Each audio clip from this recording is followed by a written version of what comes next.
नमस्कार, अभिवादन। मैं दुर्गेंद्र चौहान। राजस्थान विधानसभा का चुनाव बहुत सारे रंग, जो चुनाव प्रचार है बहुत सारा रंग देख चुका और आज शाम को प्रचार बंद हो गया है। 25 तारीख को राजस्थान की 199 विधानसभा सीटों के लिए वोट डाले जाएंगे। यहाँ पर सीटें 200 हैं, लेकिन जो चुनाव है वो 199 सीटों के लिए ही हो रहा है।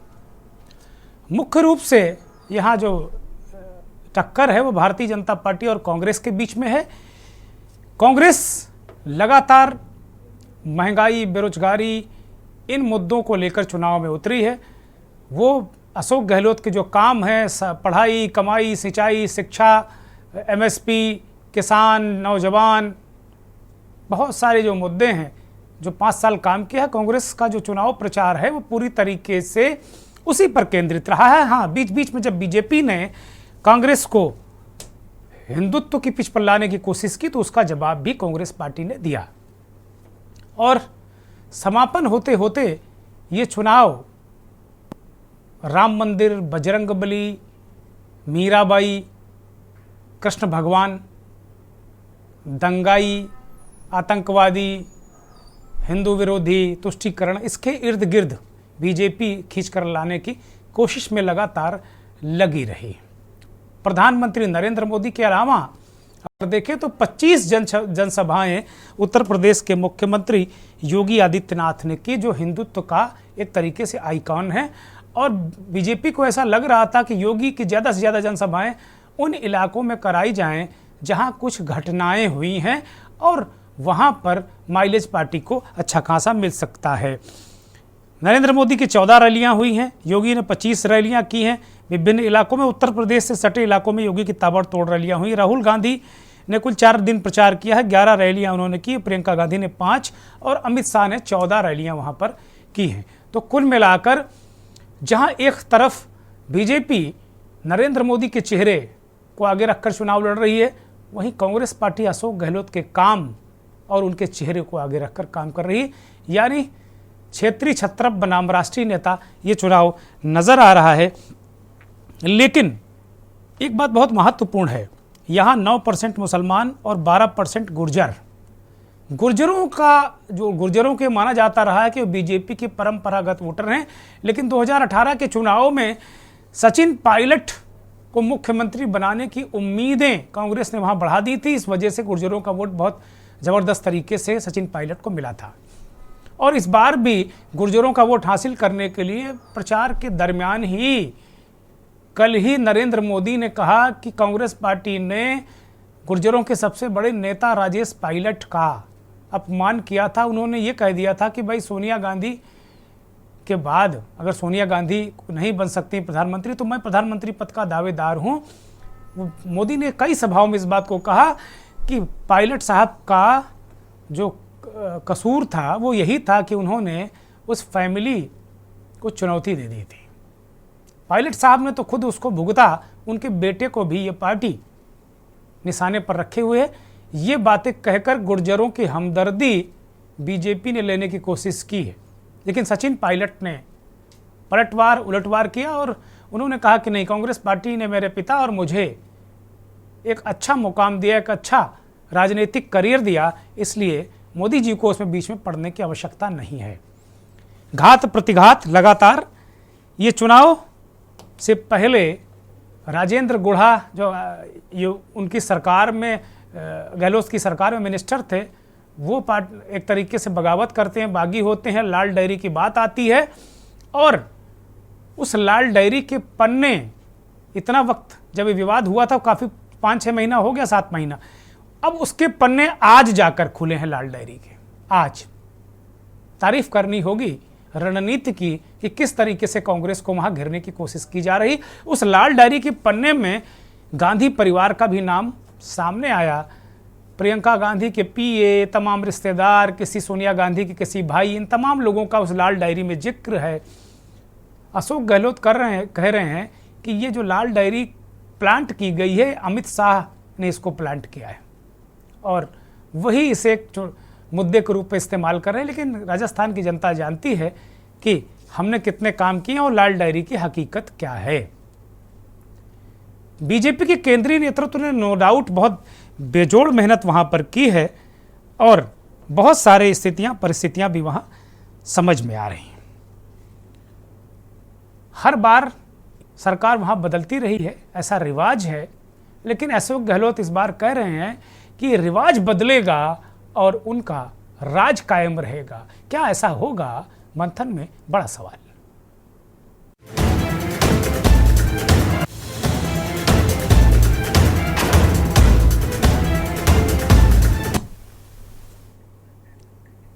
तमाम राजनीतिक विश्लेषक या यूं कहें कि सैफोलॉजिस्ट इस बात को कह रहे हैं कि ये चुनाव मुद्दा विहीन नहीं है, पांचों राज्यों का मुद्दा विहीन चुनाव नहीं है। जाने माने सैफोलॉजिस्ट यशवंत देशमुख को मैंने कहते सुना कि वो कह रहे हैं कि भाई ये कोई मान ले, ये कोई कहे कि ये चुनाव खाली राजस्थान का नहीं, पूरे जो पांचों राज्यों का चुनाव हो रहा है या जो अब तक जहां तक वोट पड़े हो, मुद्दा विहीन नहीं है। मुद्दे एक चक्री की तरह घूम रहे हैं और मतदाता राजनीतिक ध्रुवीकरण कर चुका है। यशवंत देशमुख ये मानने को तैयार नहीं है कि कोई धार्मिक पोलराइजेशन हो रहा है, सांप्रदायिक पोलराइजेशन हो, नहीं, वो कह रहे हैं पॉलिटिकल पोलराइजेशन हो रहा है। अगर पॉलिटिकल पोलराइजेशन हो रहा है तो वास्तव में ये तो मुश्किल की बात होगी, मुझे लगता है, क्योंकि बीजेपी का जो सवाल है वो सिर्फ पूरा उसका कैंपेन हिंदुत्व के इर्द गिर्द ही रहा है। और कन्हैया लाल के जो टेलर थे, कन्हैया लाल के मर्डर की घटना, हनुमान मंदिर तोड़ने की घटना, यहाँ तक कि नरेंद्र मोदी का शो जो जयपुर में हुआ, रोड शो, वो सांगानेरी गेट से लेकर उसी इलाके में हुआ जिस हनुमान मंदिर में विस्फोट हुआ था 2008 में। और 2008 से लेकर नरेंद्र मोदी जब जिस वक्त ये विस्फोट हुआ था, वसुंधरा राजे की सरकार थी, उसके बाद 5 साल फिर सरकार आई और कांग्रेस पार्टी सवाल उठा रही कि भाई इतने दिन हो गए 2008 के मुद्दे को 2023 में आपको इस्तेमाल करना पड़ रहा है। उस 90 लोग उस घटना में, बम विस्फोटों में, जवेरी बाजार की जो घटना हुई थी वहाँ मारे गए थे और हनुमान मंदिर में बहुत सारे लोग मारे गए थे। नरेंद्र मोदी उसी हनुमान मंदिर के सामने से निकले, उन लोगों से भी उन्होंने अभिवादन किया, मिले जुले, जिन लोगों के परिवारों को लोग उस घटना में मारे गए थे, उन पुजारियों से भी मिले, उन पुजारियों को भी बाकायदे उस वक्त वहाँ शो के दौरान, नरेंद्र मोदी के रोड शो के दौरान वहाँ रखा गया था। तो कुल मिला के बीजेपी की मंशा पूरी तरह साफ है कि वो किस पिच पर चुनाव लड़ना चाहती है। लेकिन प्रचार खत्म होते होते पनौती वाला मसला राहुल गांधी ने उठा दिया और इलेक्शन कमीशन ऑफ इंडिया ने राहुल गांधी को पनौती वाले मसले पर एक नोटिस भी दे दिया। भारतीय टीम की हार के बाद राहुल गांधी ने नरेंद्र मोदी को पनौती कह दिया। हालांकि पनौती शब्द इस वर्ल्ड कप के फाइनल मैच से काफ़ी पहले से ट्रेंड हो रहा था, लेकिन कुल मिलाकर ये परिस्थितियां रहीं। अगर राजनीतिक स्थितियों की बात करें तो एक चीज़ राजस्थान में बड़ी महत्वपूर्ण रही है कि कांग्रेस जब जब जीतती रही है तो बहुत प्रचंड जीत कांग्रेस की नहीं होती रही। कांग्रेस सरकार बनाती रही है, कंफर्टेबल मेजॉरिटी रही, लेकिन प्रचंड नहीं। लेकिन इसके उलट अभी हाल के 10-15 सालों के अंतर्गत देखें, 20 सालों के अंतर्गत, तो भारतीय जनता पार्टी जब जब आई है प्रचंड बहुमत के साथ में आई है। कांग्रेस कभी 21, कभी 56, कभी 57, कभी 62 पर सिमट गई है। लेकिन राजनीतिक विश्लेषक कह रहे हैं कि इस बार ऐसी स्थिति नहीं होने वाली। बीजेपी को एज है, बीजेपी बहुत करीब हो सकती है बहुमत के, लेकिन कांग्रेस की स्थिति परखच्चे उड़ जाने वाली नहीं होगी कि उसका तंबू कनात उखड़ गया। जो अभी तक होता रहा है, जब कांग्रेस सत्ता से जाती रही राजस्थान में तो उसका तंबू कनात उखड़ जाता रहा है। तो वैसी स्थितियां इस बार राजनीतिक विश्लेषक और सैफोलॉजिस्ट वैसी स्थितियों को देख नहीं रहे हैं और इसकी बड़ी वजह अशोक गहलोत है। अशोक गहलोत ने कई अवसरों पर ओबीसी कार्ड भी खेलने की कोशिश की। नरेंद्र मोदी भी इस बात को कहते हैं, जातीय जनगणना की बात की कि भाई जातीय जनगणना हम कराएंगे। कांग्रेस का जो घोषणा पत्र है, एक तरीके से लोगों को सिलेंडर देना, तमाम सुविधाएं देना। बीजेपी ने भी बहुत सारी नियामतें और सहूलियतें देने का वादा अपने घोषणा पत्र में किया है। और राम मंदिर की बात वो कर रहे हैं, राम मंदिर का मुद्दा काफ़ी उठाया गया।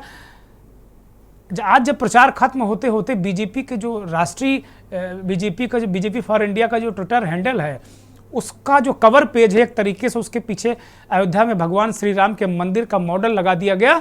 तो कांग्रेस भी कहाँ पीछे रहने वाली थी। कांग्रेस पार्टी ने हनुमान जी की गदा के साथ राहुल गांधी का एक पोस्टर अपने उसमें लगा दी। ये तस्वीर आप देख रहे हैं, इसके पीछे आप बहुत देख रहे हैं राम मंदिर और इधर कांग्रेस पार्टी का जो ट्विटर हैंडल है, एक्स हैंडल अब कहिए इसको, ट्विटर नहीं रहा ये, एलोन मस्क साहब ने इसका नाम बदल दिया। उनकी घर की खेती है, चाहे एक्स रखें चाहे वाई रखें। लेकिन राहुल गांधी को हनुमान जी की तरह इसके बाद फिर एक बार नए सिरे से फिर घात प्रतिघात और वार पलटवार शुरू हो गया। ये कहा गया कि भाई अब ये तो राम का अस्तित्व ही नहीं मानते थे, अब गदा लेने से क्या काम चलेगा, है ना। तो सवाल ये है कि क्या हनुमान जी का आशीर्वाद जिस तरीके से वहाँ वो कह रहे थे कर्नाटक में, मोदी ने हनुमान जी के अपमान का मुद्दा उठाया और कांग्रेस को लाभ मिला, क्या यहाँ भी उस तरह की स्थितियाँ होने वाली हैं? क्या इस तरह का लाभ कांग्रेस पार्टी को यहाँ मिलेगा? ये बहुत सारे सवाल हैं। लेकिन शाम होते होते प्रचार खत्म, शाम 6 बजे राजस्थान में प्रचार खत्म हुआ, लेकिन उससे पहले प्रचार खत्म होने के अंतिम क्षणों में नरेंद्र मोदी कान्हा की नगरी मथुरा जा पहुंचे और मौका था मीराबाई, संत मीराबाई जो भगवान कृष्ण के भजन गाती थी, उनकी प्रेम में वो लीन रहती थी, मीराबाई के 525वें जन्म शती समारोह का।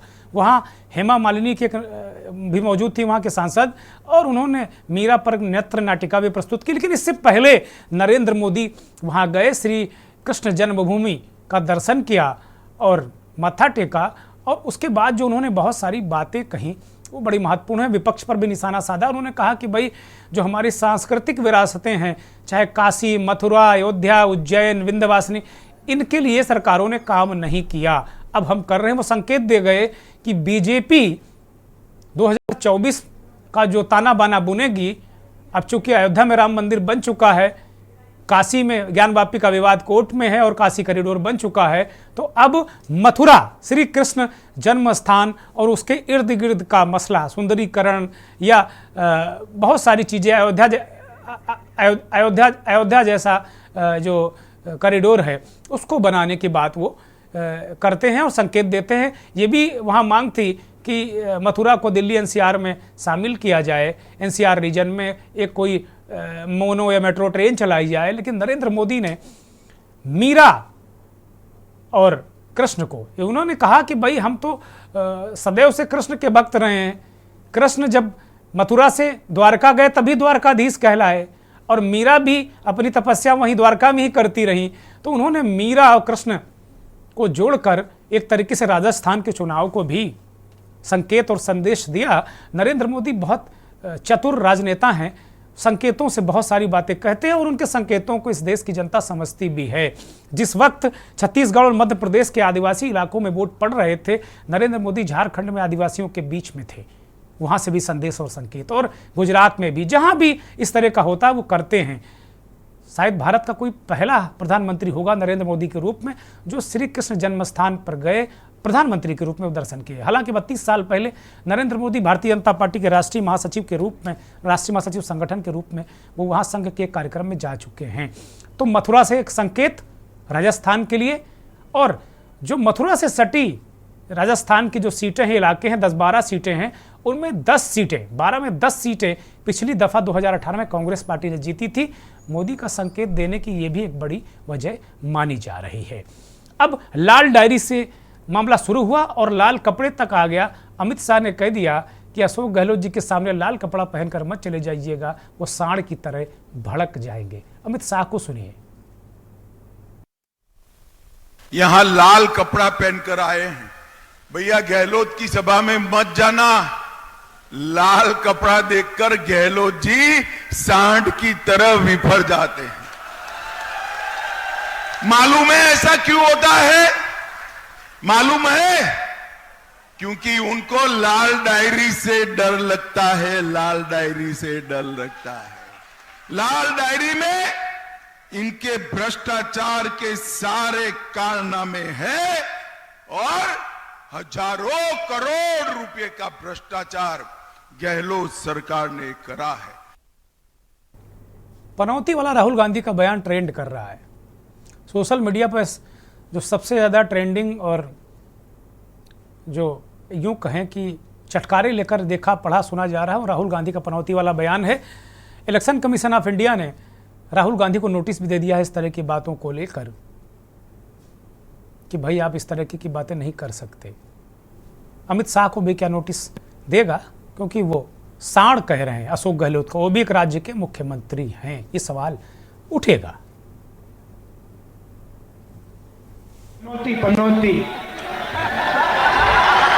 पनौती, वो अच्छा भला वहां पे, अच्छा भला हमारे लड़के वहां पे वर्ल्ड कप जीत जाते, वो वहां पे पनौती हरवा दिया। टीवी वाले ये नहीं कहेंगे, टीवी वाले ये नहीं कहेंगे, मगर जनता जानती। अब अगर एक तरफ देख लें दोनों दलों का घोषणा पत्र, उसमें क्या क्या वजन है, क्या है, जनता, जाहिर सी बात है कि जनता तोल मोल कर देखेगी किसका क्या घोषणा पत्र है। दोनों घोषणा पत्र कांग्रेस और बीजेपी की आपकी स्क्रीन पर हैं। किसानों के लिए जो उन्होंने कहा है, स्वामीनाथन कमेटी की रिपोर्ट, एमएसपी लागू करेंगे, चिरंजीवी बीमा योजना को 25 से 50 बढ़ा दिया गया है, उज्ज्वला योजना के लाभार्थियों घरेलू सिलेंडर वो कह रहे हैं कि भाई बीजेपी करे 450 में देंगे, सब्सिडी और गरीब लोगों को काफ़ी जो गरीब और आर्थिक रूप से कमजोर छात्र छात्राओं को हर साल 1200 रुपये देंगे।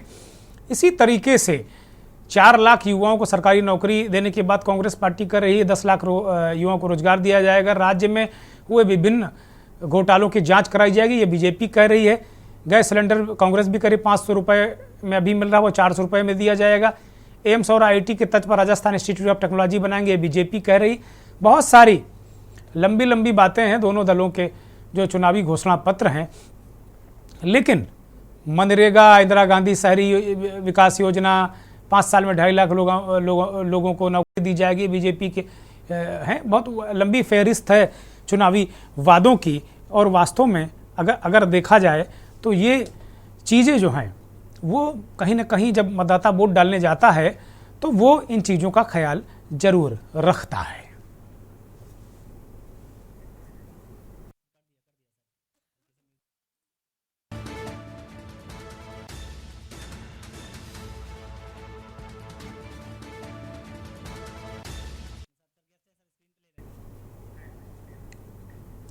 तो ये घोषणा पत्र आपके सामने था और बहुत सारी आपने पढ़ा भी, लिखा, सोचा भी होगा, समझा भी होगा, और राजस्थान के मतदाता वोट डालेंगे।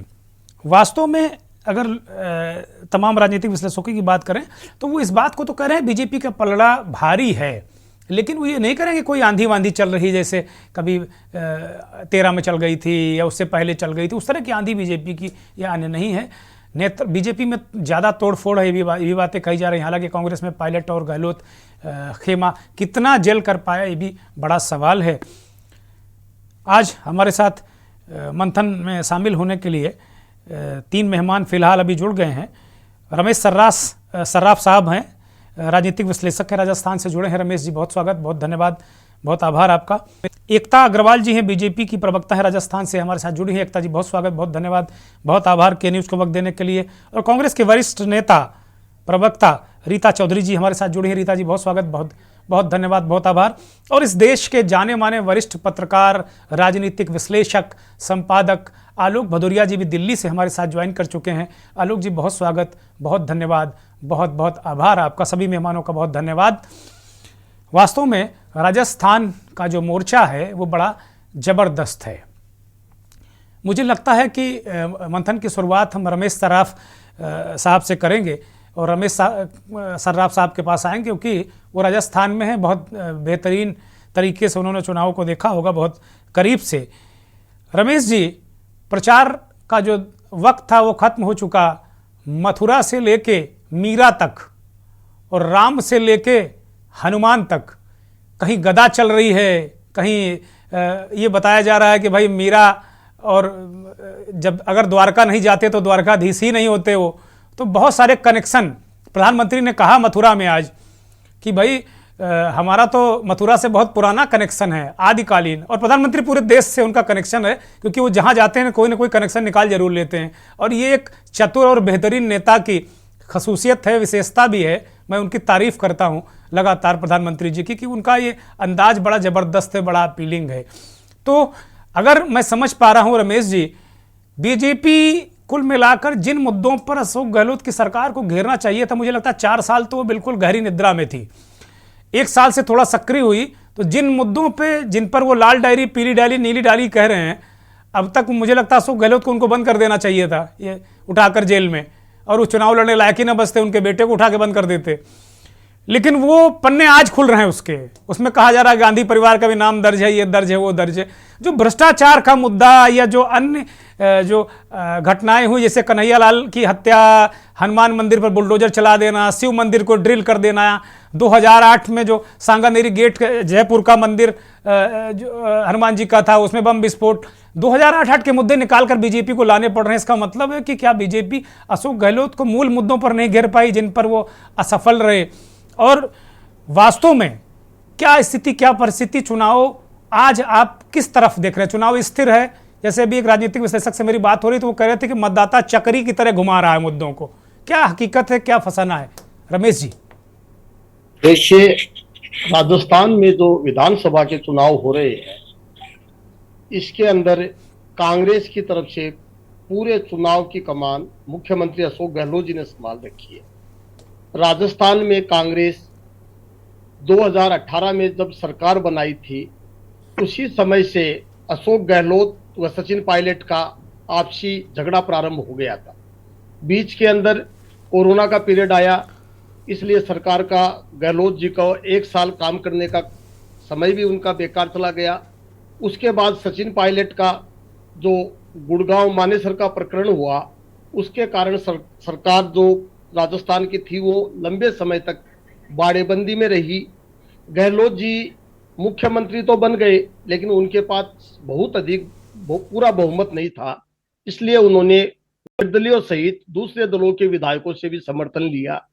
उनसे समर्थन लेने के एवज में उनको उन विधायकों को कई तरह की जायज नाजायज छूट देनी पड़ी, और कई जगह तो ऐसी स्थिति आई जहां कांग्रेस का विधायक प्रत्याशी पराजित हो गया था और वहां पे निर्दलीय या दूसरे दलों के जीते हुए लोग वो सरकार के साथ आ गए और वो सरकार से अपने समर्थन की कीमत वसूल करने लग गए। उससे एक जनता के अंदर सरकार के प्रति गलत मैसेज गया और जनता को लगा कि हमने बीजेपी वसुंधरा राजे सरकार की को हटाकर कांग्रेस की सरकार बनाई है, लेकिन कांग्रेस की सरकार भी हमारी जो अपेक्षाएं थी उनको पूरा नहीं कर पा रही है। कांग्रेस सरकार के लोग, जो कांग्रेस के बड़े नेता हैं, वो आपसी झगड़े में ही फंसे हुए हैं और जनता का काम नहीं हो रहा है। ऐसे 3-3.5 साल का समय निकल गया। उसके बाद जब चुनाव नजदीक आने लगे तो गहलोत जी को कांग्रेस आला कमान ने कांग्रेस का राष्ट्रीय अध्यक्ष बनाकर दिल्ली भेजने का प्लान बनाया, लेकिन गहलोत जी ने राजस्थान छोड़ने से इनकार कर दिया। 25 सितंबर 2022 की घटना राजस्थान में कांग्रेस के लिए जो हुई थी वो एक बहुत ही दुर्भाग्यपूर्ण घटना थी। उस घटना से कांग्रेस का जो मैसेज था वो अच्छा नहीं गया। गहलोत जी के विधायकों द्वारा कांग्रेस आला कमान को भी सीधे रूप से चुनौती दी गई थी, जो आज तक कभी नहीं हुई थी। उसके बाद फिर भी गहलोत जी मुख्यमंत्री बने रहे, और जब वो मुख्यमंत्री बने रहे तो उनके समझ में आ गया कि अगला चुनाव जो है वो हमें ही लड़ना है और मुझे ही लड़ना है। उसके बाद उन्होंने चुनाव की अलग अपने तरीके से तैयारियां शुरू की।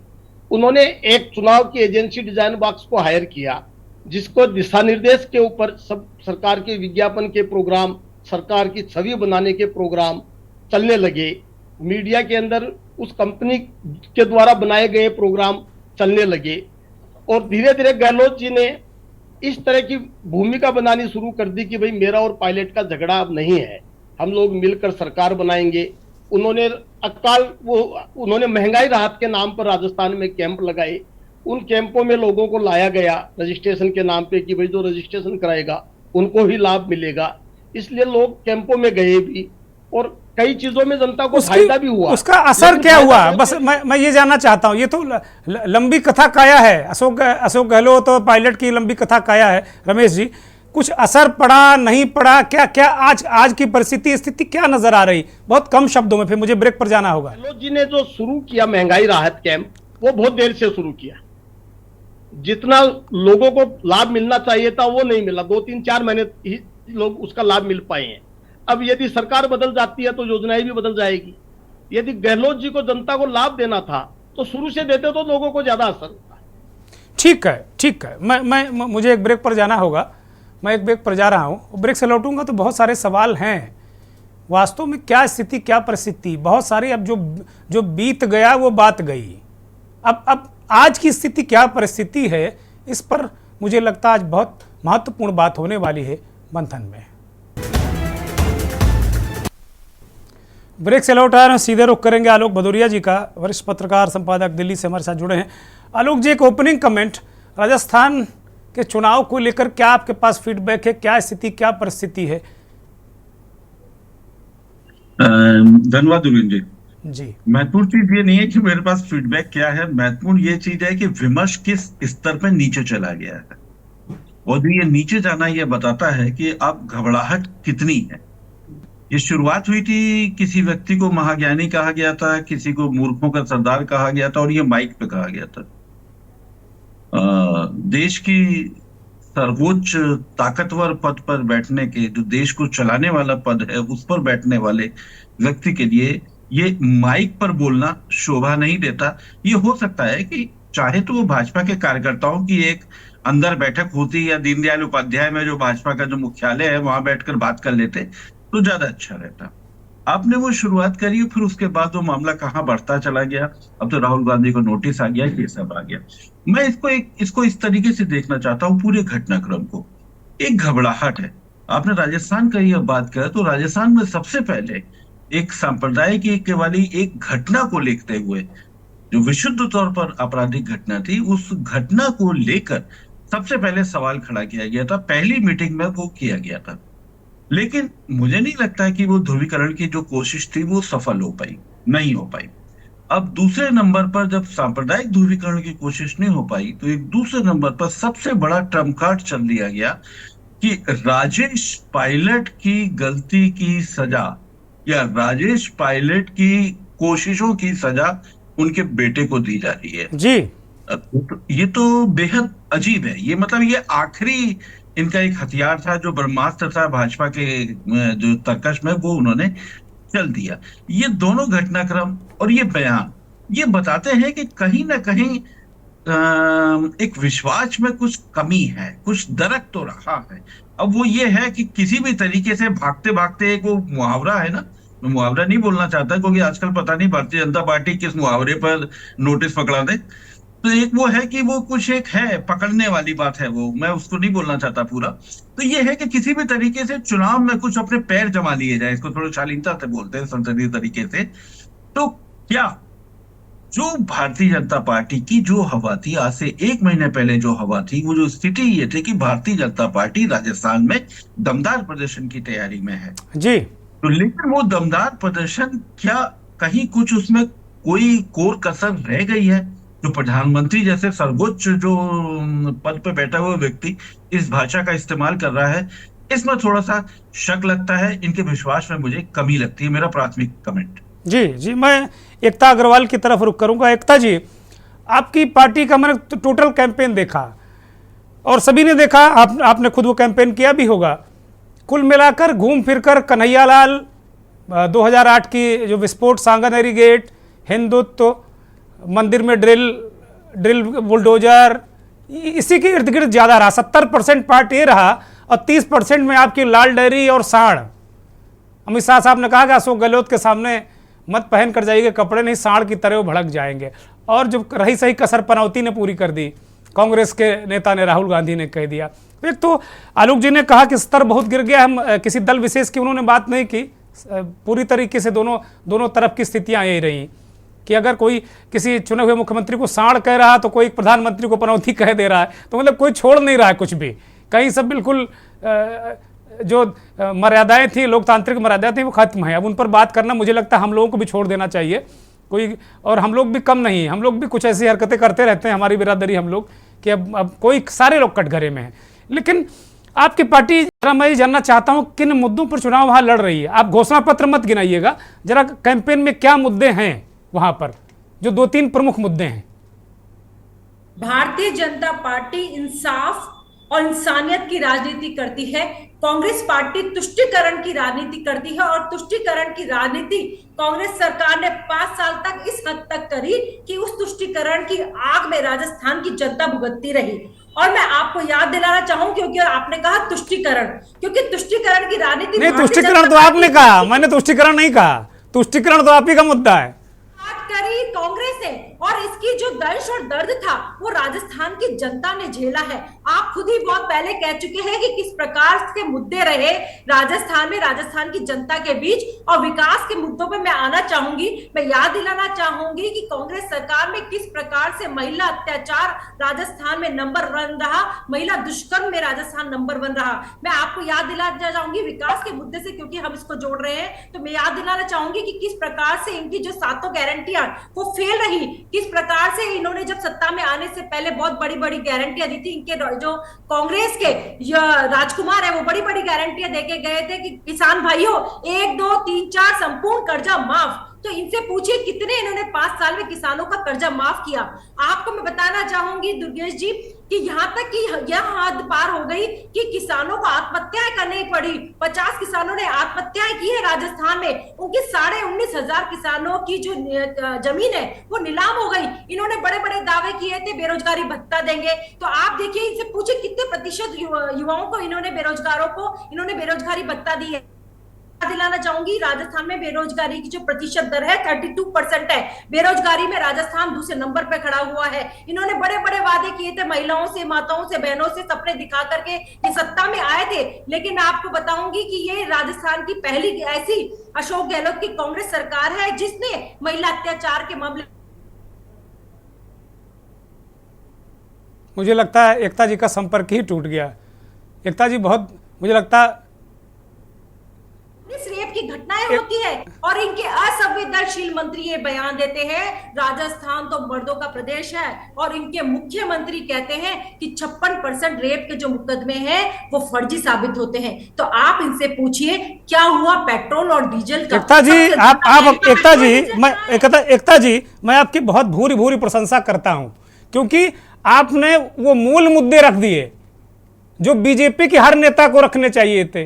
अगर यही मूल मुद्दे पूरे 4-5 साल से, जब से अशोक गहलोत सत्ता में आए थे, 1 साल मान लो उनको वक्त दे देते कि भाई चलो आप सत्ता को संभाल लो, 4 साल से अगर यही मूल मुद्दे जो एकता अग्रवाल आज मंथन कार्यक्रम में रख रही हैं, अगर आपका एक एक नेता रखा होता तो अशोक गहलोत आज चुनाव लड़ने की स्थिति में नहीं होते।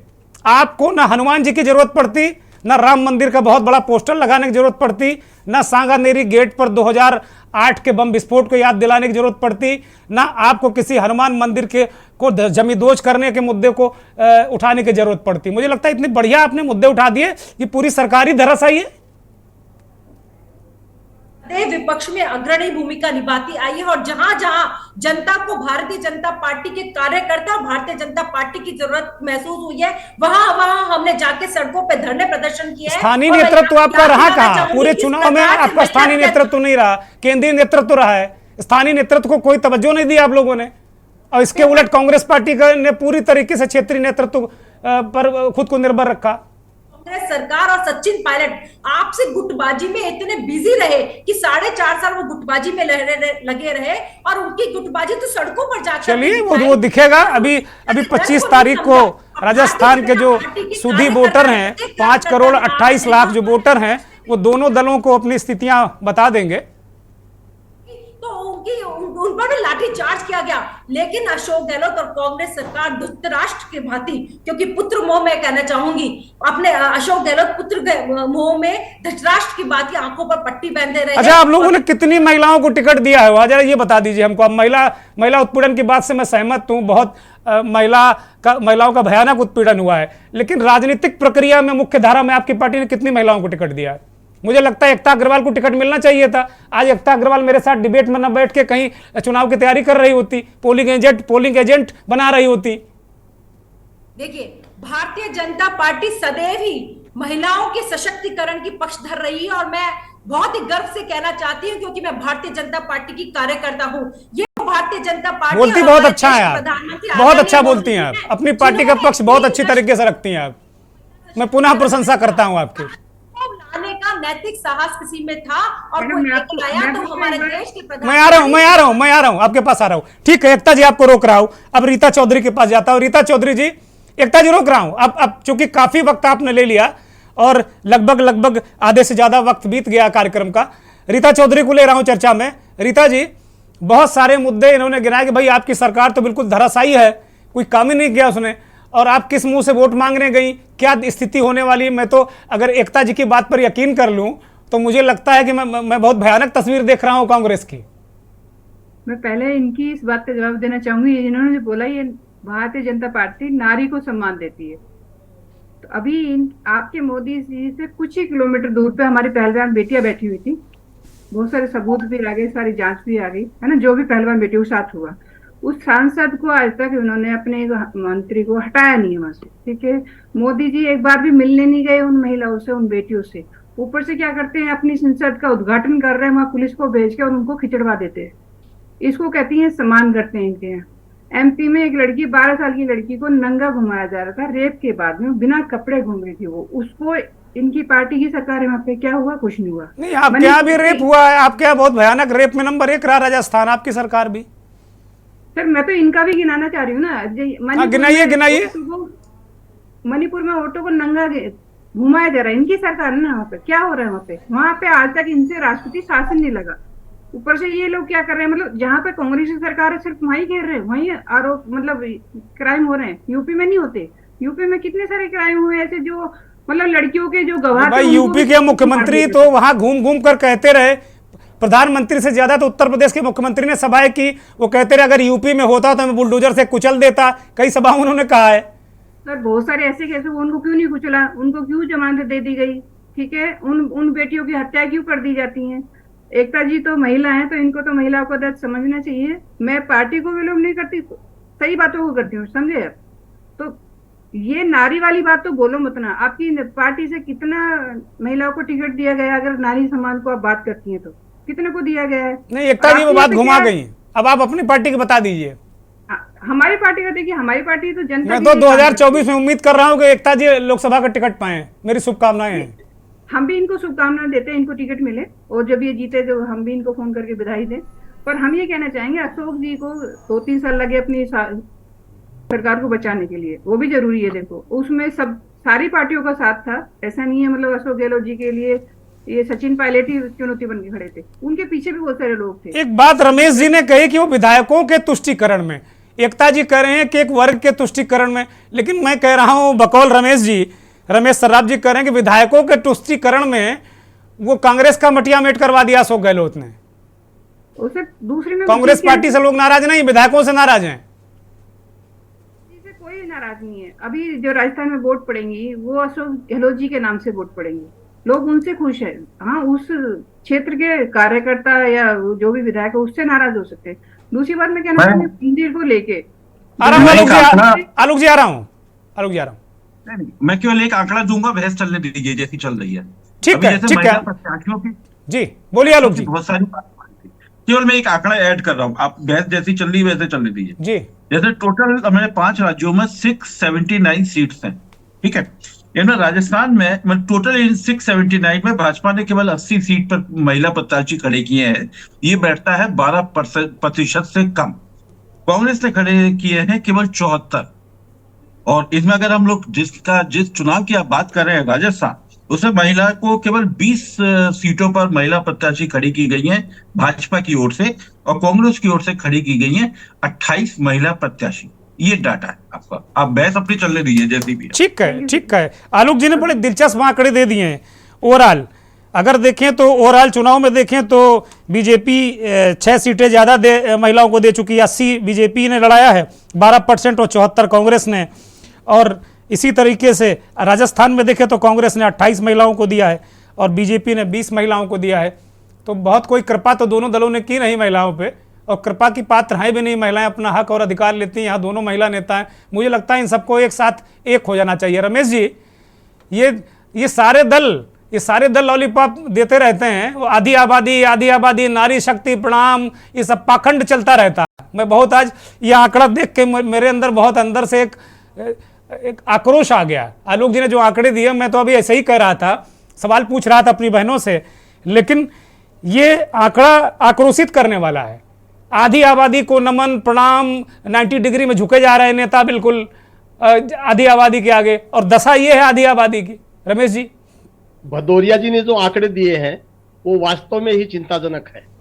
पार्टियां बात करती है 33% आरक्षण की, टिकट देती है 10%, 14%, तो कहां से महिलाओं का सम्मान मिलेगा, कैसे महिलाएं राजनीति में आगे बढ़ेगी?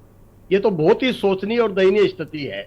अभी भदौरिया जी ने एक बात और बताई थी कि भाजपा राजस्थान में 1 महीने पहले पूरी अग्रेसिव मूड में थी, और जो 1 महीने का अभी जो समय निकला है उसमें वो कमजोरी महसूस कर रही है।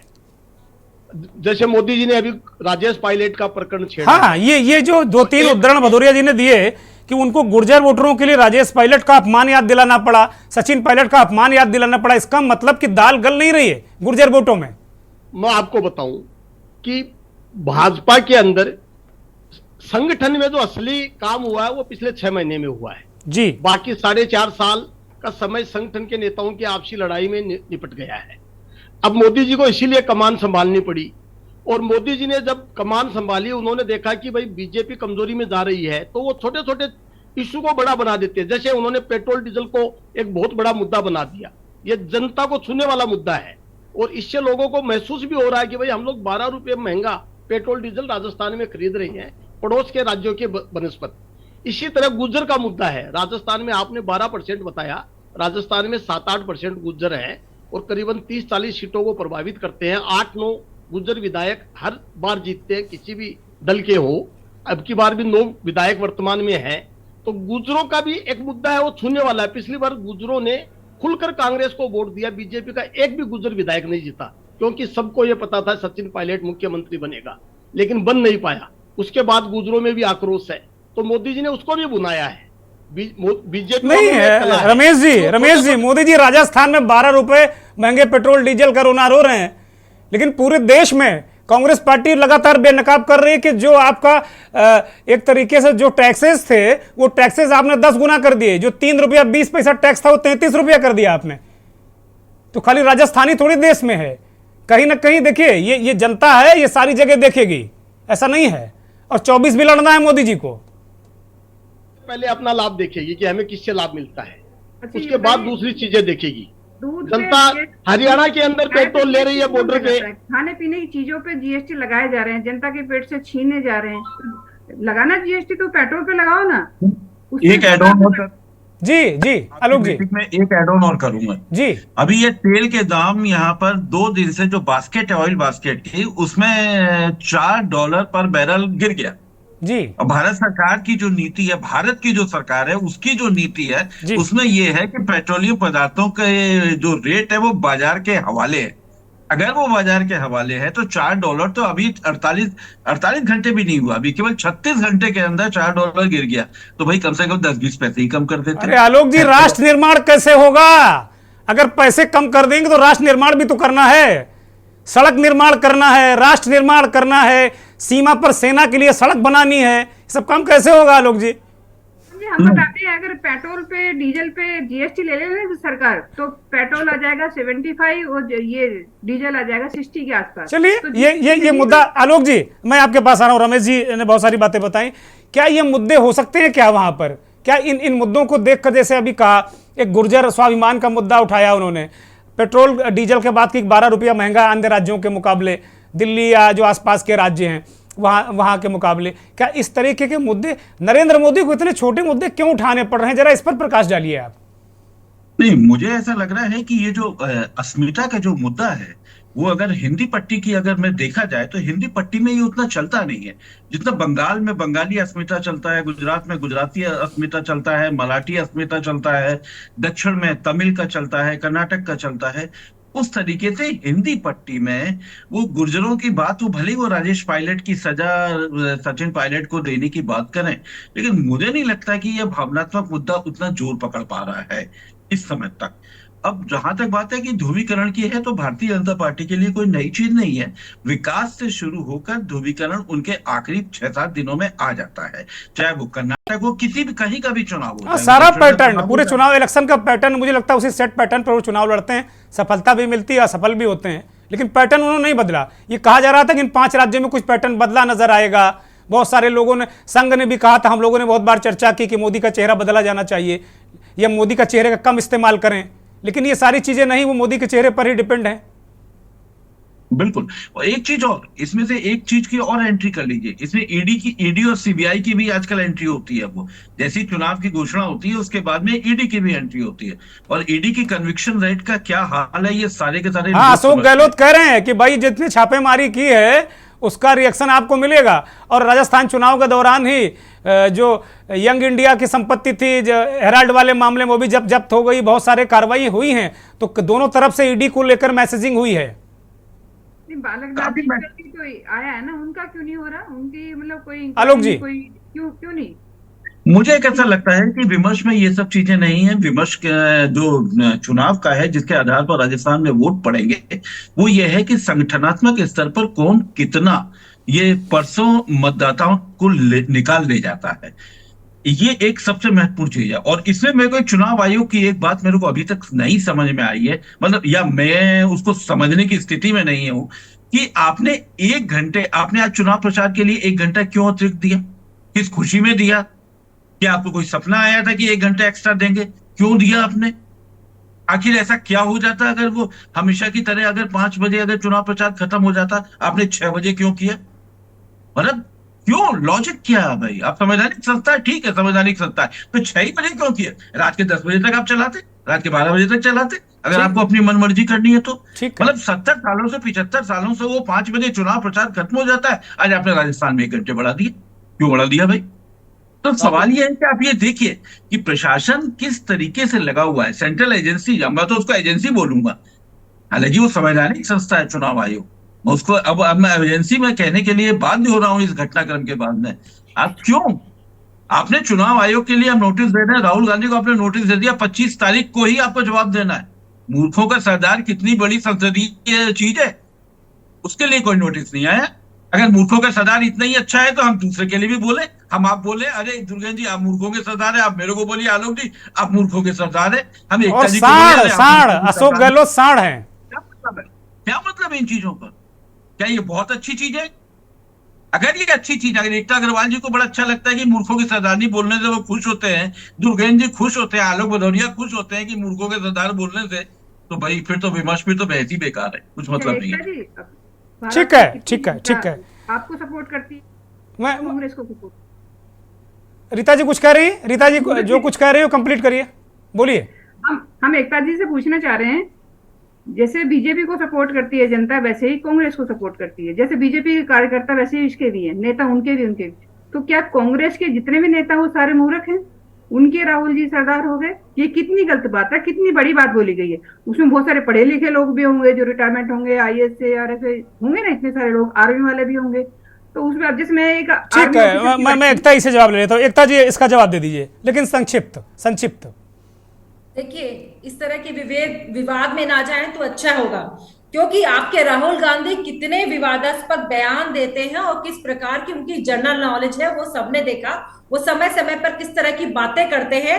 और आप ये बताइए, आप बातें कर रही हैं इस बात के बयान को लेकर के, आप मुझसे प्रश्न पूछ रही हैं। हालांकि मैं व्यक्तिगत रूप से इस तरह के किसी भी बयान का पक्ष नहीं रखती हूं, लेकिन मैं आपसे पूछना चाहूंगी, जब पूरा देश देशभक्ति के जुनून में झूम रहा हो, भारत का प्रत्येक बच्चा ये चाहता हो कि भारत आज विश्व कप जीत के आए क्रिकेट फाइनल में, उस वक्त क्या हमारे देश के निर्वाचित प्रधानमंत्री, जिसको सैकड़ों लोगों ने आशीर्वाद दिया हो, उसको कनौती करार देना और बयान देना, ये कहां तक मर्यादित टिप्पणी है? मुझे आप इसका जवाब दे दीजिए। और राहुल गांधी का नाम तो लिया नहीं, राहुल जी आए हैं, उससे हमको जवाब देने की जरूरत नहीं है। ये जो सरदार वाली बात है, ये राजस्थान का ही नहीं, भारत का बच्चा बताता है कि किस प्रकार की उनकी जनरल नॉलेज है और किस प्रकार की उनके भाई बहनों की नॉलेज है।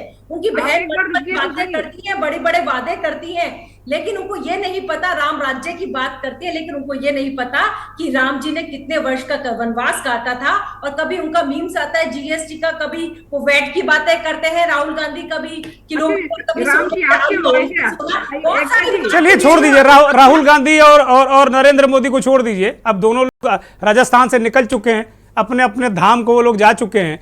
लेकिन अब सबसे बड़ा सवाल है, एकता जी छोड़ दीजिए, अब हो गया, छोड़ दीजिए उस मसले को, अब छोड़ दीजिए। एक आपने जवाब दे दिया, उन्होंने सवाल पूछ लिया।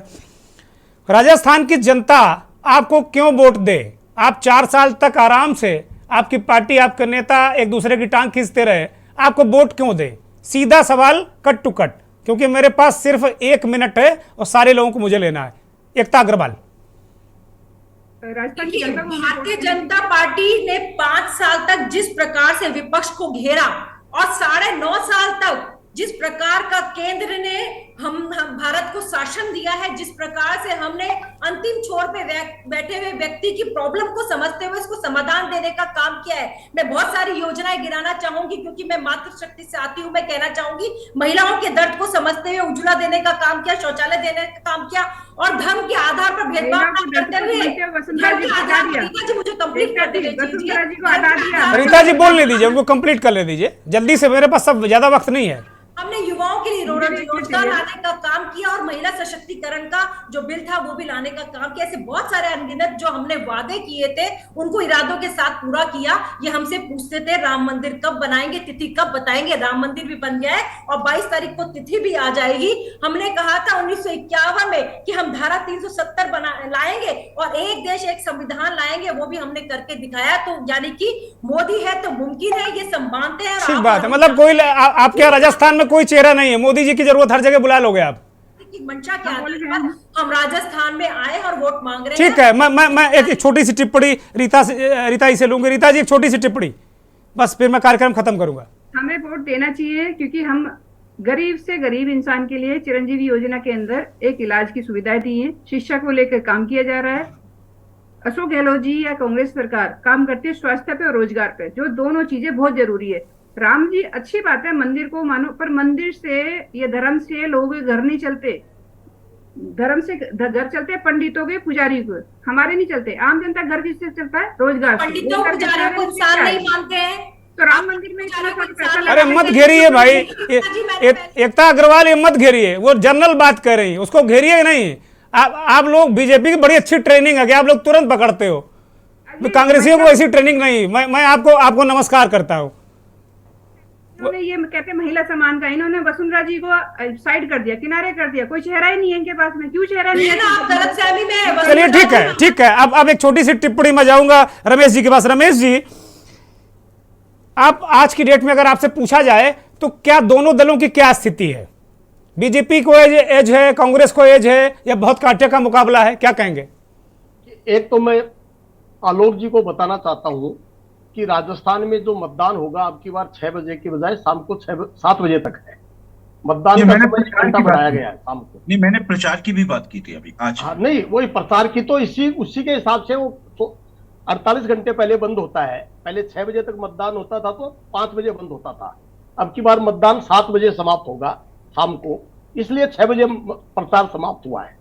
और आपने जो पूछा राजस्थान की स्थिति, राजस्थान की स्थिति यदि कांग्रेस के अंदर सचिन पायलट और गहलोत मिलकर वास्तव में चुनाव लड़ते तो उनको कोई हराने वाला नहीं था। अरे छोड़िए, अब है क्या वो बताइए आप। वो तो हो गया, अब कुछ नहीं होना है। वर्तमान समय में भारतीय जनता पार्टी आगे है। आगे आलोक जी एक अंतिम टिप्पणी इस कार्यक्रम की।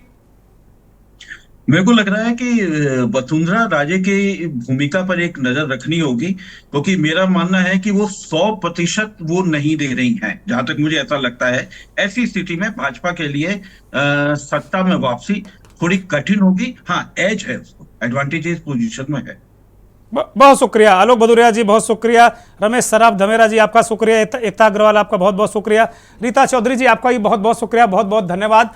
और आभार उन करोड़ों दर्शकों का जो के न्यूज़ को देखते हैं, हमारे इस खास कार्यक्रम मंथन को देखते हैं।